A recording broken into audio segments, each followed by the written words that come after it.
शेख रशीद ने ट्वीट किया, कहा सियासी जमातों के दरमियान शदीद टकराव की कैफियत पैदा हो गई है। सूबे और मरकज आमने सामने आ गए हैं। माइनस प्लस का फैसला जमीनी खुदाओं ने नहीं, अदालतों ने करना है।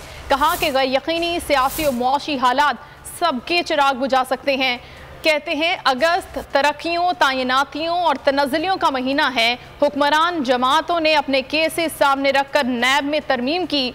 जब चीफ इलेक्शन कमिश्नर पर ही एतबार नहीं होगा तो इमरान खान इलेक्शन को कैसे मानेगा। शेख रशीद ने ट्विटर पर यह पैगाम दिया है। उन्होंने कहा है कि तमाम सियासी जमातों के दरमियान टकराव की शदीद कैफियत पैदा हो गई है।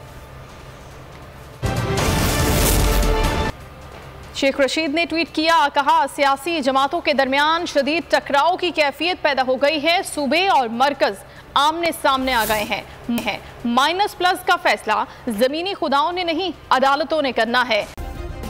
सब्सक्राइब करें और बेल दबाएं ताकि कोई खबर रह न जाए।